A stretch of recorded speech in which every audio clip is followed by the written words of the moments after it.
right, welcome back everybody. My name's Token D Rock here with another video. It is April 26th, 12:31 p.m. Hopefully all of you are having a wonderful day. As we can see, the overall crypto market cap has come down a little bit. We're sitting right around $1.787 trillion. Bitcoin dominance sitting right around the same spot as yesterday at 41.3%. ETH dominance sitting at 19.4%. So what happened? Well, Bitcoin has been reacting alongside the stock market and other markets. And basically, there's a lot of fear, uncertainty, and doubt right now surrounding earning reports that companies are going to be rolling out later this week. Again, it's going to kind of set the precedent here for the next week or two with those earnings reports coming out. If they are negative, the stock market, crypto market will act accordingly. That's just how it goes. And I think we're starting to see a little bit of that happen right now. Bitcoin, as you can see, it's come down from yesterday, was sitting right around 40,500 yesterday. Since then,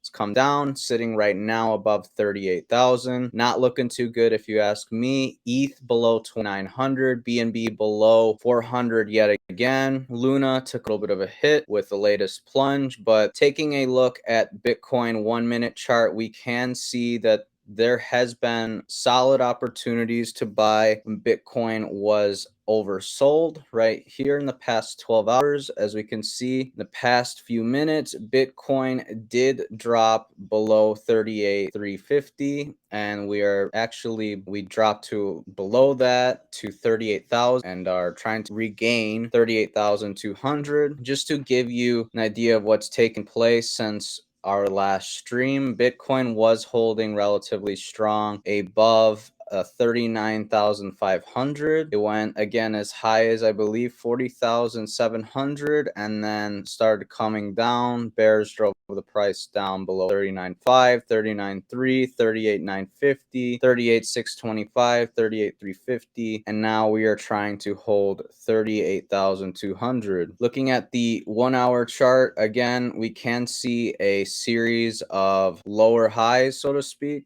Back here towards the end of March, we peaked out right around $48,000 and have pretty much since then put in a series of lower highs. This is kind of the odd man out right here. Back on April 21st, we wicked up to $43,000, but since then have just again continued to put lower highs. Not good.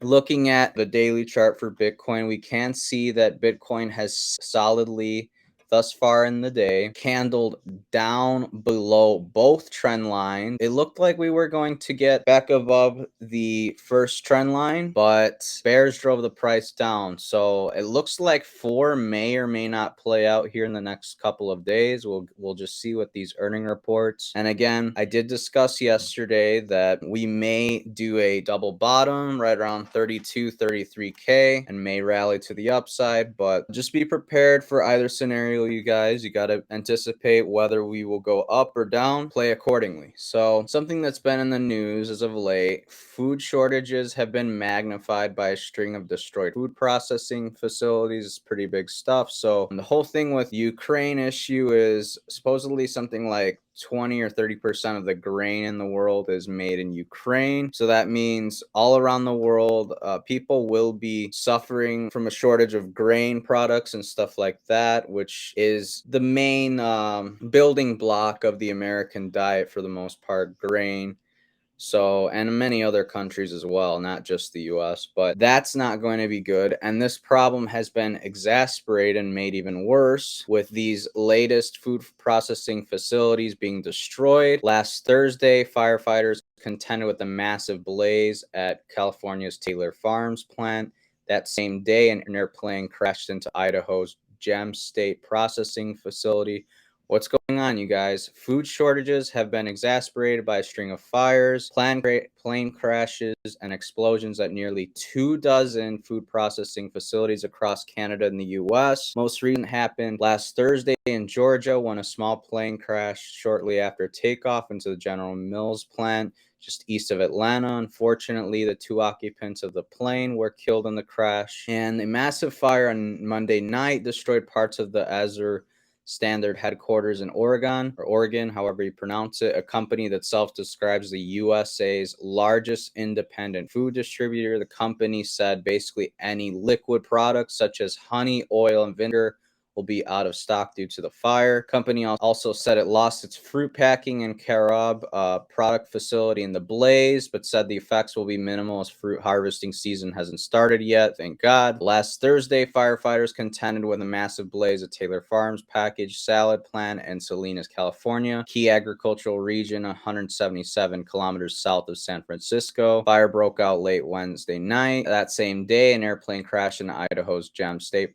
processing facility, a plant said to process 18,000 acres worth of potatoes each year. Holy shit. Pilot of the plane did not, however, no employees were injured.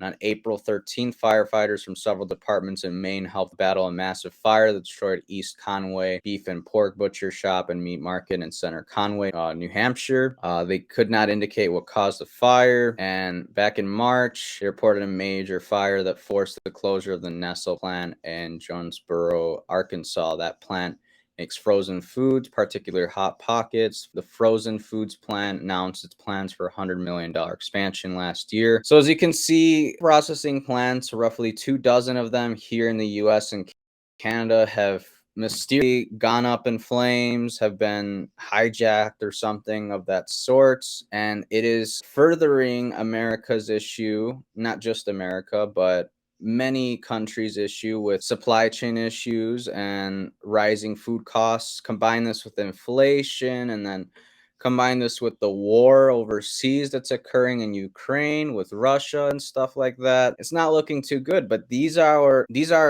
basically proponents that are pushing you and I towards digital assets like Bitcoin and Ethereum. Look at this. U.S. allies promise heavy arms for Ukraine. They shrug off Russia's nuclear warning. No big deal. You're going to nuke us. Whatever. We're going to keep supplying Ukraine anyway. So look, United States and its allies pledged new packages of ever heavier weapons for Ukraine during a meeting on Tuesday at a German air base, brushing off a threat from Moscow that their support for Kiev could lead to nuclear war. U.S. officials have switched emphasis this week from speaking mainly about helping Ukraine defend itself to bolder talk of a Ukrainian victory that would weaken Russia's ability to threaten its neighbors. One of President Vladimir Putin's closest allies, Nikolai Patrushev, said Ukraine was spiraling towards a collapse into several states due to what he cast as a U.S. attempt to use Kiev to undermine Russia. The comments seem to be an effort to blame Washington for any breakup of Ukraine. Emerges from the war, now in its third month. U.S. Defense Secretary Lloyd Austin, welcoming officials from more than 40 countries of Ramstein Air Base in Germany, orders a U.S. air power in Europe, said that nations from around the world stand united in our resolve to support Ukraine in its fight against Russia's imperial aggression. Ukraine clearly believes that it can win, and so does everyone here. Again, not to get too political, but it is interesting how they are framing this. Nations from around the world stand united in our resolve to support Ukraine in its fight against Russia's imperial aggression. While I do agree that Russia's aggression towards Ukraine is somewhat imperialistic, I think you could also argue that NATO's aggression towards making Ukraine part of NATO or part of the EU, for example, is a form of imperial aggression as well. And they are contributing to the problem/issue because they are actively giving weapons that can kill people to Ukraine. Again, I'm not here to pick sides, but it's interesting how countries that are allied with the U.S., along with the U.S. itself, sees people like you and me struggling to make ends meet because of inflation, supply shocks, supply chain issues, etc. But they're like, you know what? Well, let's just send over another 800 million to Ukraine. They could really use it. And I agree. You know, the Ukrainian people, if they are getting that money in legit aid, whether it's food, water, etc., I'm all for it. Let's help out the Ukrainian citizens. But when we're just sending them military gear to fight a war that we personally don't want to, it's kind of sends a mixed message, if you ask me. Look, Germany to supply Ukraine with heavy weaponry for first time. Germany announced today on Tuesday that its first delivery of heavy weapons to Ukraine to help it fend off Russian attacks after weeks of pressure at home and abroad to do so amid confusion over its stance. German Defense Minister Christine Lambrecht said the government, which is also racing to reduce its heavy reliance on imported Russian energy, had approved the delivery of Gepard tanks, probably butchered that, equipped with anti-aircraft guns from the stocks of company KMW on Monday. U.S. Secretary of Defense Lloyd Austin said he welcomed Germany's decision to send 50 Cheetah systems. Those systems will provide real capability for Ukraine, said after talks with Lambrecht and dozens of counterparts at the U.S. Ramstein Air Base in Western Germany. Again, we're just sending more and more weapons over to Ukraine. They may or may not fall into terrorist hands or, Russian hands. Always have to think about big picture, you guys. Like, if the weapons aren't being used against the Russians in full capacity, they can be used against us at a later date, at a later point in the war. So something to think about. It sounds all glamorous and stuff. Oh, we're helping out the Ukrainians, blah, blah, blah.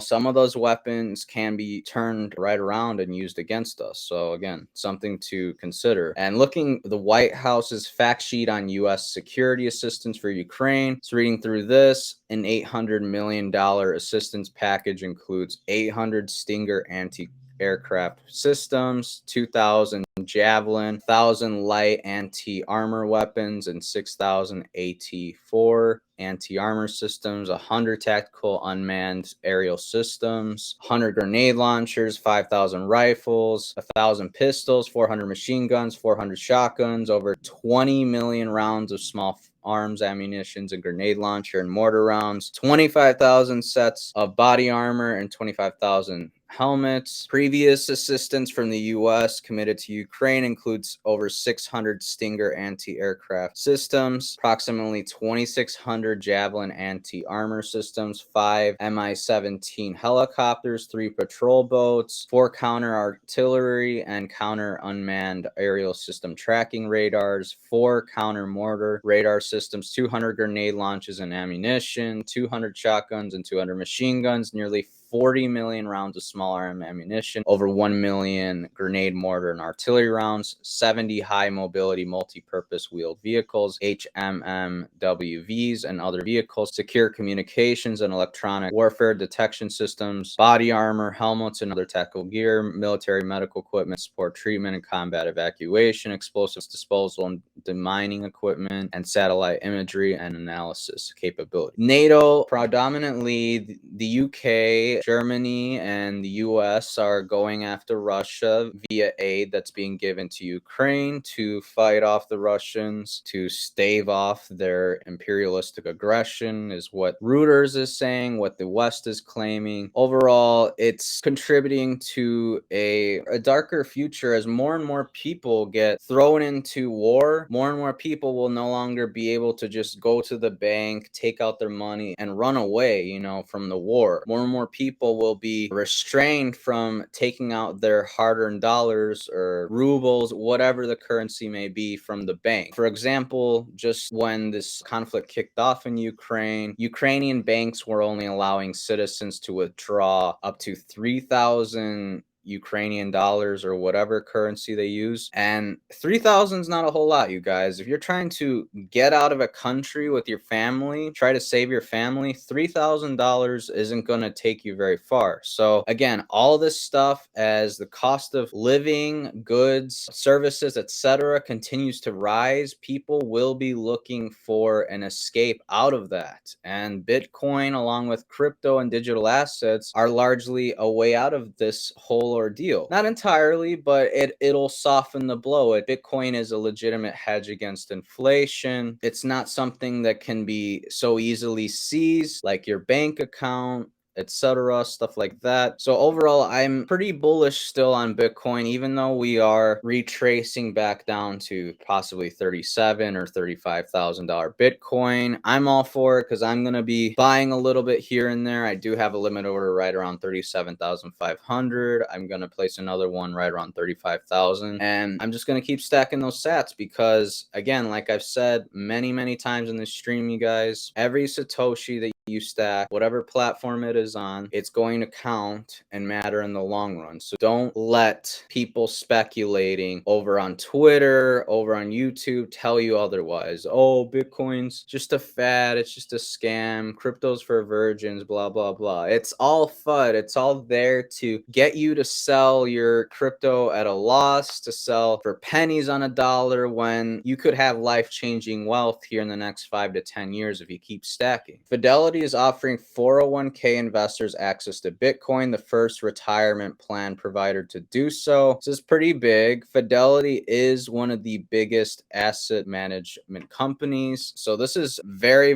big. They are actually one of the few stockbrokers that I personally trade on. I don't do a whole lot of trading. I mainly just buy and hold, and then hopefully in 5 to 10 years, your boy can take profits and reap the benefits, of putting in the money in when things are a little scary, a little bit risky, not sure if things are going to go down another $5,000 on the Dow or something like that. But anyways, thought I would include this because this is pretty big stuff and kind of pushes that sentiment that Bitcoin and crypto is here for the long haul. It is not just a fad. Crypto is not just for virgins. Crypto is the future. It's the future and how people are going to transact digital money or digital assets, whatever it may be, whatever the medium may be. But I'm still pretty bullish. What do you guys think? Let me know but down below in the comments section. Are you bullish, bearish about crypto as a whole? Let me know down below. This is our channel. We're living this experience together. So let me know. If you like today's stream/video, please like and subscribe if you're over on YouTube. Hit that notification bell to be notified when we go live next. I've got some links down below for you to check out if you'd like to do so. Earn up to $10 free in USD once you open an account over in Binance US and deposit $100 and get trading. Earn up to $25 free in Bitcoin if you get trading over on Voyager. You deposit $100, trade with that $100, get $25 free in Bitcoin in a few weeks' time. Not to mention, they do offer some interest on your crypto, so take advantage of that while you still can. 3 to 4% on your Bitcoin and your Ethereum. So again, take advantage of that. We've got a